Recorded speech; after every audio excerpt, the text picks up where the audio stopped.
할렐루야. 오늘 하루도 하나님께서 주신 놀라운 은혜와 또 능력이 여러분 삶 가운데 넘쳐날 수 있길 바랍니다. 우리가 하나님의 시각을 갖게 되면 이 땅에서 바라보는 시각이 아닌 독수리처럼 먼 곳을 바라볼 수 있는 시각을 얻게 되어집니다.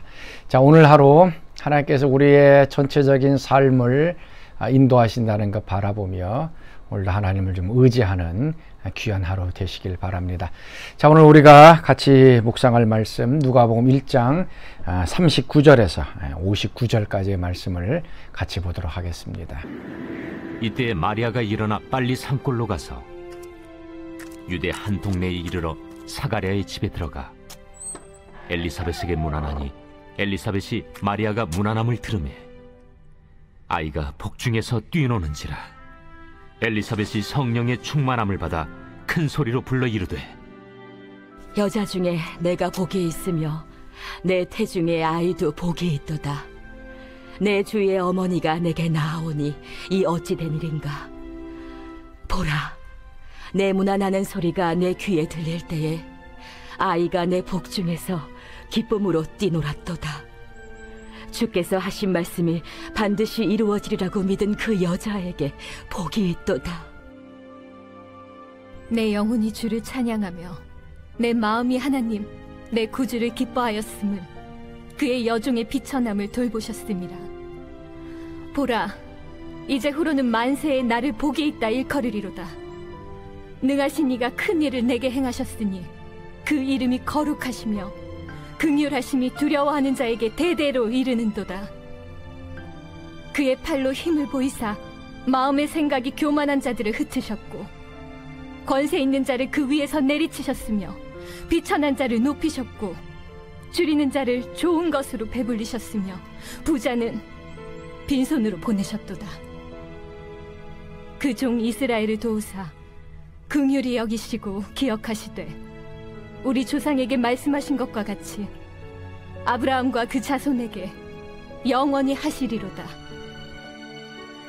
마리아가 석 달쯤 함께 있다가 집으로 돌아가니라. 자, 오늘의 본문의 말씀은 마리아와 엘리사벳이 만나는 그러한 장면입니다. 마리아가 처녀로서 이제 잉태할 것을 이제 얘기를 듣고 나서 이제 자신의 친족이었던 세례 요한의 어머니죠, 엘리사벳에 찾아가게 되어집니다. 이 두 여인이 만났을 때에 아주 놀라운 또 엄청난 또 일들이 이제 일어난 것을 보게 됩니다. 자, 두 여인의 만남은 기쁨의 만남이었고 또 성령 가운데서의 만남이었습니다. 자, 엘리사벳은 나이가 많아서 잉태가 불가능한 여인이었습니다. 그런데 하나님께서 그 노인의 태를 여셔서 세례 요한을 잉태하는 그런 놀라운 일을 경험합니다. 마리아 처녀였습니다. 남자를 알지 못했던 이 처녀 마리아, 성령이 임하셔서 아이를 잉태하게 될 것인 이 놀라운 메시아를 잉태하게 될 것을 이제 듣게 되어집니다. 이 두 여인이 서로 만납니다. 그러니까 서로 잉태가 불가능한 두 여인이 이제 만나게 되어진 것이죠. 어떻게 보면은 우리 인생에 있어서 가장 비천한, 가장 힘든 상황에 있었던 이 두 여인이 만남을 갖게 되는데 그 만남이 너무나도 기쁘고 또 성령 안에서의 만남입니다. 자, 41절 말씀 보니까 엘리사벳이 마리아가 문안함을 들으매 아이가 복중에서 뛰노는지라. 엘리사벳이 성령의 충만함을 받았다. 엘리사벳이 마리아를 만나자 이미 태중에 있었던 세례 요한이 그것을 알아차립니다. 그래서 기뻐하게 되고 그리고 나서 이제 엘리사벳은 성령의 충만함을 받게 됩니다. 그리고 42절 말씀 큰 소리로 불러 이르되 여자 중에 내가 복이 있으며 내 태중의 아이도 복이 있도다. 앞에 부분은 엘리사벳이 마리아를 향해 한 예언의 말씀이 나오고 그 다음에 46절 이후에는 이제 마리아의 찬가가 이제 나오게 되어집니다. 엘리사벳이 먼저 마리아를 축복하면서 이제 예언을 합니다. 내가 여자 중에서 복이 있다. 그리고 내 태중의 아이도 복이 있다. 산모와 그 태아 있는 아기 두 사람이 다 복이 있다라고 이제 선포하고 있는 것입니다. 어떻게 보면 마리아가 처녀가 잉태되어진 것은 이제 돌로 쳐서 죽여야 되고 이혼을 한 그런 상황입니다.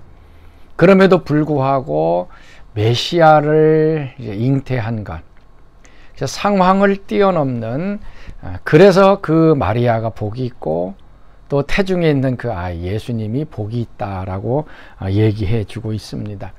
자, 우리는 환경 속에서 그 사람 바라볼 때는 좀 불리한 것 같고 또 저주를 받은 것처럼 보여집니다. 그러나 하나님의 시각에서 바라볼 때는 그것이 도리어 복이 되어지는 그런 때가 있습니다. 그래서 우리가 하나님의 시각을 가지고 좀 다른 사람들을 볼 수 있는 좀 눈이 열려졌으면 좋겠습니다. 처녀가 잉태했다, 돌로 쳐야 되고 이혼을 해야 하는 그런 상황입니다. 그렇지만 하나님께서 주도하시고 또 하나님께서 이 모든 일에 역사하고 있었다 그러면 그것이 이제 복된 것이 되어집니다. 이제 그러면서 또 이제 엘리사벳이 마리아를 향해 이제 축복해 주는데 그것이 무엇인가 하면 45절 말씀입니다. 주께서 하신 말씀이 반드시 이루어지다라고 믿는 그 여자에게 복이 있도다.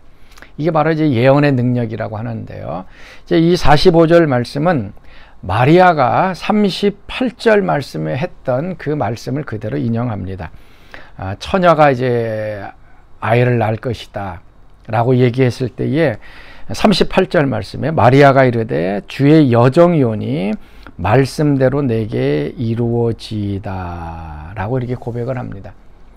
그 성령이 잉태돼서 이제 아이를 낳게 될 것을 저는 주의 종이니 그 말씀대로 내게 이루어 달라라고 마리아가 얘기를 했습니다. 그리고 나서 오늘 엘리사벳이 마리아가 했던 그 말을 다시 컨펌해 줍니다.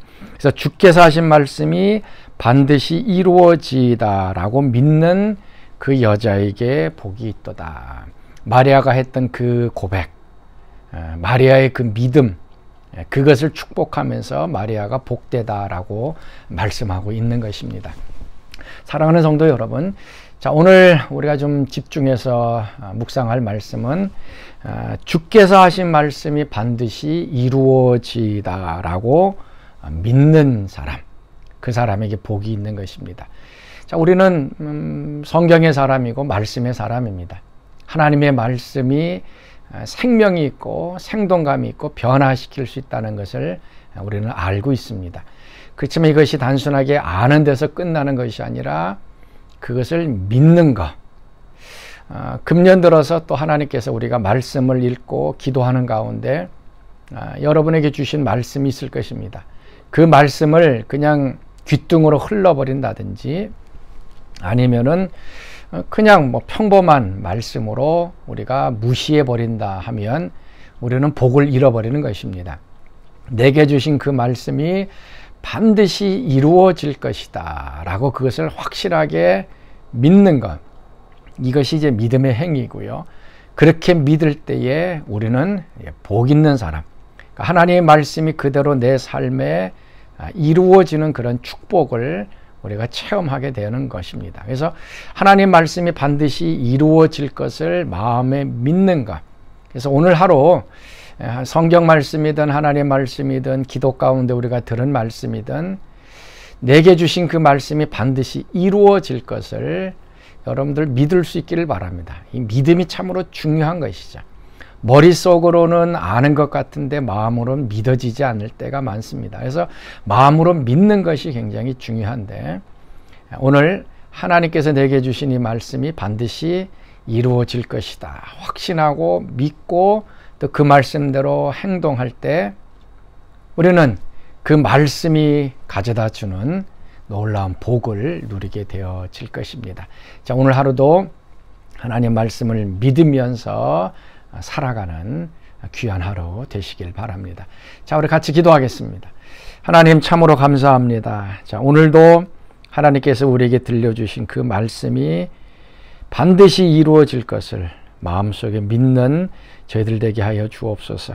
그래야 하나님의 그 창조적인 말씀, 생명의 말씀, 기적의 말씀, 치유의 말씀, 축복의 말씀이 우리 삶에 그대로 이루어져서 우리의 삶이 복된 삶이 되어지도록 축복하여 주옵소서. 이제는 우리 주 예수 그리스도의 은혜와 하나님의 그 크신 사랑하심과 성령의 교통과 기름 부으심이 오늘도 하나님의 말씀이 그대로 이루어지라 믿으며 살아가기를 소원하는 사랑하는 성도들 가운데 오늘 하루 동안 늘 항상 함께 하시기를 간절히 축원하옵나이다. 아멘.